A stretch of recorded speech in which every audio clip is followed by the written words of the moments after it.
So it's going to be PG and people are losing their minds. I'm just gonna stay angry. I find that relaxes me.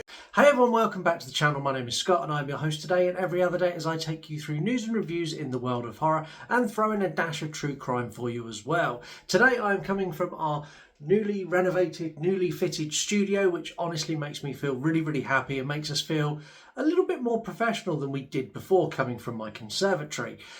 Before I get into today's episode, which is going to be on Predator Badlands, make sure you subscribe and you hit the notification bell as it helps me grow, and that's the most important thing. Also, the notification bell helps you because you get to discover the videos as I release them, and if you like things like true crime and horror movies, you're going to love pretty much everything we do here. So it has been announced that Predator Badlands is going to get a PG-13 rating. You can boo me as much as you want. And the internet is decidedly unhappy. This is the first movie ever in the Predator franchise to be branded with a PG-13 and not receive an R rating. And I think people are getting angry and upset without really doing any digging into this. They go, oh, they're trying to make it for kids. Oh, they're trying to bring in a younger audience. Oh, they're making it woke. Oh, they're really not committing to what the franchise is. Oh, they don't understand it. And all of that is absolute BS. Erroneous! Erroneous! This is brought to us by Dan Trachtenberg and the team that brought us Prey. Also the team that brought us Predator Killer of Killers, both of which have an R rating, both of which are fabulous. Now, for those of you who don't understand the dynamics of how rating systems work, one of the things that you get in trouble for that causes you to have higher ratings is extreme violence and bloody gore. There's a key component there, bloody gore. Now, to qualify for bloody gore, you have to display red blood on screen. So this is why many movies in the 80s tried to get out of having an X rating or an unrated by changing the colour of their blood from red to green or blue or whatever it may be, to tone it down to get away from the unrated that they had been given. Now, Predator Badlands has been confirmed has no human deaths and no violence towards humans. So that instantly tells me, okay, there is going to be zero blood in this, none whatsoever. But that doesn't mean it's not going to be violent.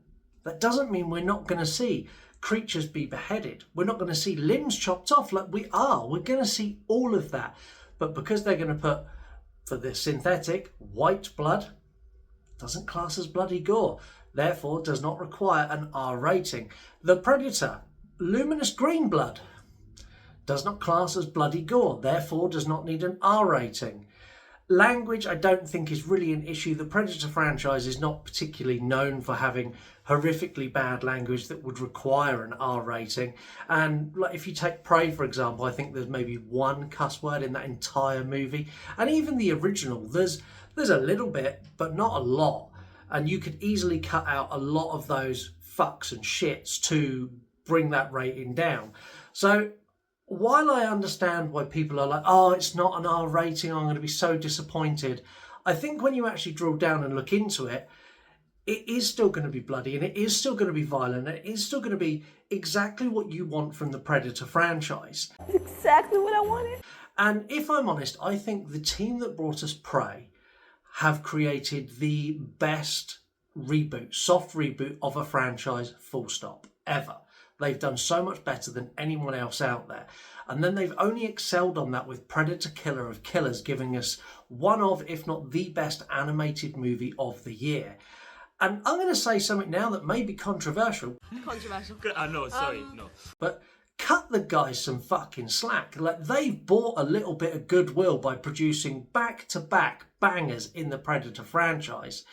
Why we feel the need to absolutely tear them to bits before they've even got their film out is beyond me. Like, it really is. Like, if you don't think it's going to be any good, that's fine. But go and fucking watch it and see if it is really toned down. Because I'm pretty sure, and I'm going to go on record now and say, it is not a toned down Predator movie. It is violent. It is bloody. You're going to see limbs removed. You're going to see all the things you want to see in a Predator movie. Please get this right. Please get this right. Please get this right. Do you know what you're not going to see? Red blood. and that's why it's got a PG rating. Maybe I'm just ranting, maybe I'm looking at this wrong, but that's what the comments are for. You tell me how you feel about this, let me know down in the comments. Make sure you subscribe, as I said earlier, and until next time, have a wonderful week. Bye guys.